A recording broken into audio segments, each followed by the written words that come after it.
Honda company ஒரு Japanese car company. பல வருடங்களா தன்னோட கார்களை தன்னோட இன்ஜினியரிங் டீமை வச்சு தான் ரெடி பண்ணிட்டு இருக்காங்க. ஆனால் இப்போ அதே ஹோண்டா கம்பெனி தன்னோட நெக்ஸ்ட் ஜென்ரேஷன் கார்களுக்கான ஒரு முக்கியமான இன்ஜினியரிங் வேலையை ஒரு இந்திய கம்பெனி நம்பி கொடுக்க போகுது. அந்த கம்பெனி எது தெரியுமா? டாடா டெக்னாலஜிஸ். டாட்டாவை நம்பி ஹோண்டா எடுத்திருக்கிற இந்த ஒரு டெசிஷன் அப்படிங்கிறது சாதாரண விஷயம் கிடையாது. ஏன்னா இது ஒரு சாஃப்ட்வேர் அப்டேட்டோ இல்லை ஒரு ஸ்மால் காம்பனண்ட்டை டெவலப் பண்ணுற வேலையோ கிடையாது. ஒரு புது வெஹிக்கிள்கான பிளாட்ஃபார்மை உருவாக்குற வேலை. அதாவது ஹோண்டா அடுத்த ஜென்ரேஷனுக்கான பல கார்களுக்கு இது பேஸா இருக்க போகுது இந்த டெக்னாலஜி ஆர்கிடெக்சர். ஆனா இங்கதான் ஒரு பெரிய கொஸ்டினே வருது. ஹோண்டா மாதிரியான ஒரு பெரிய கம்பெனி, குளோபல் ஸ்டாண்டர்ட்ல இருக்கிற கம்பெனி இந்தியாவில் இருக்கிற ஒரு கம்பெனியை நம்பி எதுக்காக இவ்வளோ பெரிய பொறுப்பை கொடுக்கணும் அப்படிங்கறதுக்காக தான். ஹோண்டாவோட சொந்த இன்ஜினியர்ஸ் இதை செய்ய முடியாதா, இல்ல ஹோண்டா கம்பெனி வேற ஏதாவது ஐடியால வச்சு இதை கொண்டு போறாங்களா அப்படிங்கறதான் இந்த கதையோட உண்மையான ஸ்டோரியே. முதல்ல ஒரு விஷயத்தை கிளியர் பண்ணிக்கணும். டாடா டெக்னாலஜிஸ் வேற, டாடா மோட்டார்ஸ் வேற. ரெண்டுமே டாடா குரூப்புக்குள்ள இருக்கிற கம்பெனிஸ் தான். ஆனா டாடா டெக்னாலஜிஸோட முக்கியமான பிசினஸ் என்ன தெரியுமா?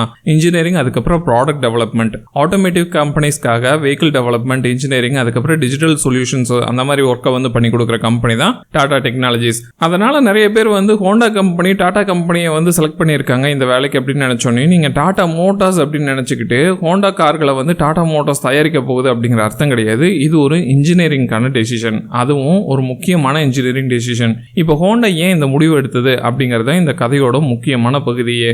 ஹோண்டா 2026 பிசினஸ் ஸ்ட்ராட்டஜில ஒரு பெரிய டார்கெட்டை அறிவிச்சிருக்காங்க. அதுக்கு பேர் ட்ரிபிள் ஹாஃப். அதாவது 2025 நாங்கள் பேஸை எடுத்துக்கிட்டு வெஹிக்கிள் டெவலப்மெண்ட் காஸ்ட்டை 50% குறைக்கணும், டெவலப்மெண்ட் டைமை 50% குறைக்கணும், டெவலப்மெண்ட் ஒர்க்லோட 50% குறைக்கணும் அப்படிங்கிறது தான் ஹோண்டாவோட டார்கெட்டாக இருக்குது. அப்படின்னா ஹோண்டாவோட பிரச்சனை நம்மளால ஒரு நல்ல கார் டெவலப் பண்ண முடியல அப்படிங்கிறது பிரச்சனை கிடையாது. ஒரு நல்ல காரை இன்னுமே சீக்கிரமாகவும் கம்மியான ப்ரைஸ்லையும் அதை ரெடி பண்ணணும் அப்படிங்கிறது தான் இங்கே இருக்கிற முக்கியமான விஷயம். இப்போ நீங்கள் யோசிச்சு பாருங்க, ஒரு புது காரை உருவாக்கணும்னா டிசைன் மட்டும் போதாது, அதுக்காக பிளாட்ஃபார்ம் வேணும். அந்த பிளாட்ஃபார்ம்ல சேசிஸ் இருக்கும். அந்த சேசிஸ் பார்த்தீங்கன்னா suspension, power train integration, electrical architecture, testing, manufacturing, preparation, இப்படி ஒரு பெரிய இன்ஜினியரிங் செயினே அதில் இருக்குது. இந்த முழு ப்ராசஸையும் ஹோண்டா பல வருடங்களா தன்னோட இன்ஜினியரிங் சிஸ்டம் மூலமா மேனேஜ் பண்ணிட்டு வந்துட்டு இருக்காங்க. ஆனா இப்போ ஆட்டோமேட்டிவ் இண்டஸ்ட்ரி ரொம்ப வேகமா மாறிக்கிட்டு வந்துட்டு இருக்குது. ஒரு மாடல் டெவலப் பண்ண பல வருஷங்கள் எடுத்துக்கிட்டு இருந்தா மார்க்கெட் அதுக்குள்ள மாறி போயிருது.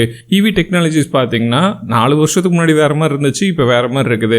ஹைபிரிடோட டிமாண்டும் மார்க்கெட்ல மாறி இருக்குது, சாஃப்ட்வேரும் மாறி இருக்குது, கஸ்டமரோட எக்ஸ்பெக்டேஷனும் அப்படிங்கிறதும் மாறி இருக்கு. அதனால வேகம் அப்படிங்கிறது இப்போ இருக்கிற டைம்ல ஒரு பெரிய காம்படிட்டிவ் அட்வான்டேஜா நிறைய கம்பெனிகளுக்கு இருக்கு. ஆனா அதுதான் ஹோண்டாக்கு மிகப்பெரிய டிஸ்அட்வான்டேஜஸா இருக்குது. ஒரு கார் லான்ச் பண்ணும்போது அதில் ஆல்ரெடி காம்படிட் பண்ணி நிறைய கார்கள் மேலே போயிடுறாங்க. உதாரணத்துக்கு ஹோண்டால எலிவேட் அப்படிங்கிற ஒரு கார் வந்துச்சு. அந்த கார் வரதுக்கு முன்னாடியே இங்கே SUV மார்க்கெட் பூம் ஆயிருந்துச்சு. அந்த டைம்ல ஹோண்டா அந்த கார் கொண்டு வந்திருந்தாங்கன்னா இங்க மார்க்கெட்ல சக்சஸ் பண்ணிருக்கலாம். பட் இப்போ ஆவரேஜா தான் அந்த கார் சேல் ஆகுது அப்படிங்கிறது குறிப்பிடத்தக்க விஷயம். சரி, இந்த பிளாட்ஃபார்ம் டிசைனுக்காக, பிளாட்ஃபார்ம் டெவலப்மெண்ட்டுக்காக டாடா டெக்னாலஜிஸ் ஏன் சூஸ் பண்ணாங்கன்னா இங்க தான் இது ரொம்ப ரொம்ப இம்பார்ட்டன்டான ஒரு விஷயமாகுது. ஹோண்டாவுக்கு டாடா டெக்னாலஜிஸ் புது வெஹிக்கிள்கான இன்ஜினியரிங் டெவலப்மெண்ட்ல ஒரு முக்கிய பங்கு வகிக்கிறதா இருக்குது. இந்த பிளாட்ஃபார்ம் ஃபியூச்சருக்கான ஹைபிரிட், எலக்ட்ரிஃபைடு வெஹிக்கிள்ஸ், பெட்ரோல், அதுக்கப்புறம் இந்த மாதிரி நிறைய மாடலுக்கு சப்போர்ட் பண்ற பேஸா இருக்கலாம் அப்படிங்கிறது எதிர்பார்க்கப்படுது. அது மட்டும் இல்லாம இந்த மாடலுக்கு ஏசியா, அதுக்கப்புறம் குளோபல் மார்க்கெட்ல பயன்படுத்தப்படலாம் அப்படிங்கிற மாதிரி ரிப்போர்ட் சொல்றாங்க. பட் நார்த் அமெரிக்கால இதுக்கான ஸ்கோப் பெருசா இருக்குது அது அப்படிங்கிற மாதிரியும் ஒரு அப்டேட் இருக்குது. சரி, இப்போ இந்த நியூஸ்ல ஒரு இன்ட்ரெஸ்டிங்கான பார்ட்டும் இருக்குது.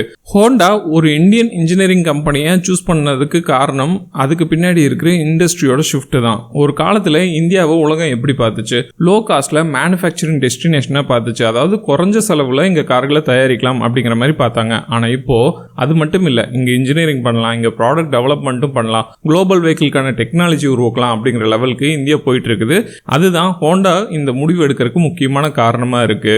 நாம என்னதான் இத்தனை ரீசன்ஸ் சொன்னாலும் ஒரு முக்கியமான கொஸ்டின் இருக்குதுல்ல, ஹோண்டா ஏன் இந்த அளவுக்கு செலவை குறைக்க வேண்டிய அவசியம் வந்திருக்கு அப்படிங்கிறது தான். ஏன்னா ஹோண்டா பார்த்தீங்கன்னா குளோபலாகவே வெல் நோன் பிராண்டாக இருக்குது, நிறைய பேருக்கு பிடிச்ச பிராண்டாகவும் இருக்குது. ஆனால் இதுக்கு பின்னாடி இருக்கிறது முக்கியமாக இவி ஸ்டோரி தான். 2026 மார்ச் மாதத்தில் ஹோண்டா கம்பெனி நார்த் அமெரிக்காவில் ஒரு 3 இவி மாடல்ஸை டெவலப்மெண்ட் அண்ட் மார்க்கெட் லான்ச் பண்ணுறதுக்கு பிளான் பண்ணியிருந்தாங்க. பட் அந்த 3யுமே கேன்சல் பண்ணிட்டாங்க. ஹோண்டா சொன்ன ரீசன் என்ன தெரியுமா? அந்த மார்க்கெட் கண்டிஷன்ஸ்க்கு ஈவியோட டிமாண்ட் வந்து கம்மியாக இருக்குது. அந்த ப்ராஜெக்டை கண்டினியூ பண்ணால் லாங் டேர்ம் ப்ராசஸில் பார்க்கும்போது லாஸ் தான் வரும் அப்படிங்கிற ஒரு அசஸ்மெண்ட்டில் பார்த்தாங்க. அதாவது ஹோண்டா ஈவி ஸ்ட்ராட்டஜியை ரீதிங்க் பண்ணிட்டு இருக்கிறாங்க அப்படிங்கிறத இதிலிருந்து தெரிய வருது.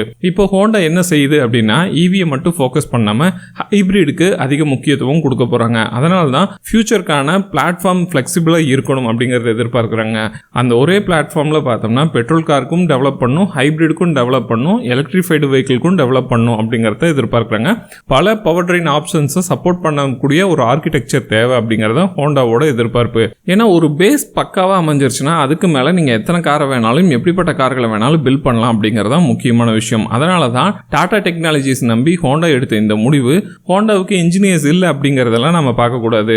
இது ஒரு ஷாலோவான கன்க்ளூஷனாக போயிடும். அது ரொம்ப ரொம்ப பார்த்தீங்கன்னா நேரோ மைண்டடாக இருக்கும். உண்மையான விஷயம் என்ன, ஹோண்டா தன்னோட ரிசோர்ஸஸை எங்கே யூஸ் பண்ணணும், எங்கே எக்ஸ்டர்னல் ஸ்பெஷலிஸ்ட் கிட்ட கொடுக்கலாம் அப்படிங்கிற மாதிரி புதுசாக கணக்கு போட ஆரம்பிச்சிருக்காங்க.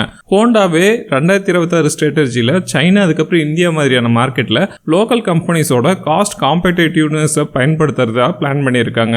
எக்ஸ்டர்னல் ரிசோர்ஸஸ் இன்னும் ஃப்ளெக்சிபிளாகவும் ஸ்ட்ராட்டஜிக்கலாகவும் இதை உபயோகப்படுத்திக்க முடியும் அப்படிங்கிறத ஹோண்டா நம்புறாங்க. அதாவது ஹோண்டா வந்து டாடா டெக்னாலஜிஸ் நம்பினது ஒரு வீக்னஸா அப்படின்னு நினைச்சிங்கன்னா அது அப்படி கிடையாது. இது ஒரு பிஸ்னஸ் கால்குலேஷன். ஒரு வேலையை ஹோண்டா தானே செய்யலாம், ஆனால் அதே வேலையை ஒரு ஸ்பெஷலிஸ்ட் கம்பெனிகிட்ட கம்மியான காஸ்ட்டுக்கு இல்லை அதை விட ஸ்பீடாக கிடைக்கிற மாதிரி இல்லை அதை விட எஃபிஷியன்ஸாக செய்ய முடிஞ்சதுன்னா ஏன் அந்த ஆப்ஷனை வந்து யூஸ் பண்ணக்கூடாது? இப்போது ஒரு ஆஃபீஸில் வந்து பார்த்தீங்கன்னா ஒரு டீம் வந்து தேவைப்படுது. அந்த டீமுக்கு பார்த்தீங்கன்னா மாதத்துக்கு ஒரு 10 லட்சம் ரூபாய் செலவாகுதுன்னு வச்சுக்கலாமே. அந்த வேலையை அவுட் சோர்ஸ் பண்ணி பண்ணும்போது அது 2லிருந்து 3 லட்சத்துக்கு குறையுது அப்படின்னு பார்க்கும்போது கிட்டத்தட்ட 7 லட்ச ரூபாய் லாபம் ஆகுது அப்படிங்கிறத ஒரு கம்பெனி பார்க்கும்போது என்ன பண்ணுவாங்க, இருக்கிறவங்களை ஃபயர் பண்ணி விட்டுட்டு அந்த வேலையை அவுட் சோர்ஸ் பண்ணி வாங்க தான் பார்ப்பாங்க. ஸோ இதே தான் ஹோண்டா மாதிரியான கார்பரேட் கம்பெனி, பெரிய கம்பெனியாக இருந்தாலும் சரி சின்ன கம்பெனியாக இருந்தாலும் சரி, அந்த மாதிரி தான் இது ஒரு பிஸ்னஸ் டிசிஷனாக எடுத்துருக்குறாங்க. இப்போதைக்கு இது உலகளவில் பார்க்கும்போது ஆட்டோமொபைல் இண்டஸ்ட்ரியில் நடக்கிற ஒரு பெரிய சேஞ்சஸாகவும் பார்க்கப்படுது. ஆனால் இந்த ஸ்டோரியில் இன்னொரு பெரிய விஷயத்தையும் நம்ம மிஸ் பண்ணிடக்கூடாது. ஹோண்டா ஃபியூச்சர் கார்ஸ்க்காக டாடா டெக்னாலஜியை தேர்வு செஞ்சிருக்காங்க அப்படிங்கிறது வர ரிப்போர்ட் இந்தியாவுக்கு மட்டும் முக்கியமானது இல்லை.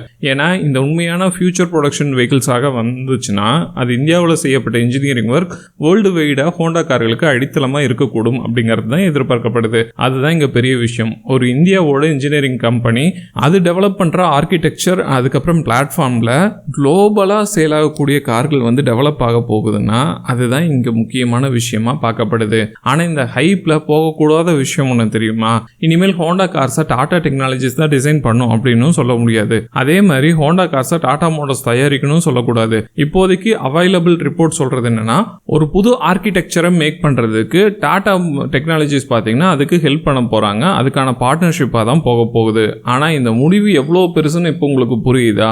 ஹோண்டா புது காரை டெவலப் பண்ணுறதுக்கு மட்டும் டாட்டாவை யூஸ் பண்ணல, ஒரு நெக்ஸ்ட் ஜென்ரேஷன் வெஹிக்கிள்ஸ்க்கான ஒரு பேஸ்மெண்ட்டை டெவலப் பண்ணுறதுக்காக தான். அதுவும் பார்த்தீங்கன்னா ஒரு இந்தியாவோட இன்ஜினியரிங் கம்பெனி நம்பி இந்த காலத்தில் வந்து இறங்கியிருக்காங்க. அதுவும் ஹோண்டா தன்னோட development cost, development time, development workload இந்த மூணையும் பாதியாக குறைக்க முயற்சி செய்கிறாங்க இந்த நேரத்தில். இதுதான் கனெக்ஷன். அதனால் இந்த ஸ்டோரியை ஹோண்டா ப்ளஸ் டாடா பார்ட்னர்ஷிப் அப்படின்னு நீங்கள் பார்த்தீங்கன்னா நீங்கள் பாதி ஸ்டோரியை மட்டும்தான் பார்க்குறீங்க அப்படிங்கிறது தான் அர்த்தம். உண்மையான ஸ்டோரி என்னென்னா ஹோண்டா கம்பெனி அவங்களோட ஸ்டாண்டர்ட்ஸை மாற்றிட்டு ஆட்டோமொபைல் இண்டஸ்ட்ரிக்கு ஏற்ற மாதிரி ஃப்ளெக்சிபிளாக மாறிக்கிறாங்க அப்படிங்கிறது இந்த ஸ்டோரியோட முக்கியமான பார்ட்டாக இருக்குது. அது மட்டும் இல்லாமல் ஹோண்டா கம்பெனியில் இருக்க கார்கள் மோசமான கார்கள்னால சொல்ல முடியாது, சூப்பரான கார்கள். ஆனால் அது ப்ராப்பரான டைமுக்கு இங்கே ரீச் ஆகிறதில்ல அப்படிங்கிறது தான் முக்கியமான விஷயம். ஒருவேளை டாடா டெக்னாலஜிஸோட கேப்பபிலிட்டி யூஸ் பண்ணி ஒரு சூப்பரான டெக்னாலஜிஸ் எடுத்துகிட்டு வந்து இப்போ செய்ய போகிறாங்களே, இது ஹிட் ஆச்சுன்னா அடுத்த ஜென்ரேஷன் ஹோண்டா கார்ஸ் எல்லாமே முன்னாடி இருந்த ஹோண்டா கார்ஸை விட வேறு மாதிரி இருக்கலாம். கம்மியான டெவலப்மெண்ட் காஸ்ட்டில் டெவலப் பண்ணலாம், வேகமான லான்ச்சஸ் இருக்கும், hybrid, electrified vehicle, global markets இது எல்லாமே ஒரே பிளாட்ஃபார்ம் ஸ்ட்ராட்டஜிக்குள்ளே வரதுக்கான வாய்ப்புகளும் இருக்குது. அதனால் டாட்டாவை நம்பி ஹோண்டா எடுத்துருக்கிற இந்த முடிவு அப்படிங்கிறது உண்மையாலுமே ஒரு மிகப்பெரிய டெசிஷனாகவே இண்டஸ்ட்ரியை பொறுத்த வரைக்கும் பார்க்கப்படுது. ஸோ இதை நியூஸ் அப்படின்னு சொல்கிற அளவுக்கு வெறும் கிளிக் பைட் கிடையாது. ஆனால் அந்த முடிவோட உண்மையான அர்த்தம் ஹோண்டா டாட்டா கிட்ட தோத்து போச்சு அப்படிங்கிறதும் கிடையாது. இதுக்கு மேலே ஹோண்டா கம்பெனி எல்லாத்தையும் தனியாக செய்யறதை விட யார் இந்த வேலையை சூப்பராக செய்கிறாங்களோ அவங்க கிட்ட கொடுத்து அந்த வேலையை வாங்கிக்கலாம் அப்படிங்கிறது தான் பிளானில் போயிட்டு இருக்குது. இதுதான் இந்த கதையில் இருக்கிற மிகப்பெரிய விஷயம்.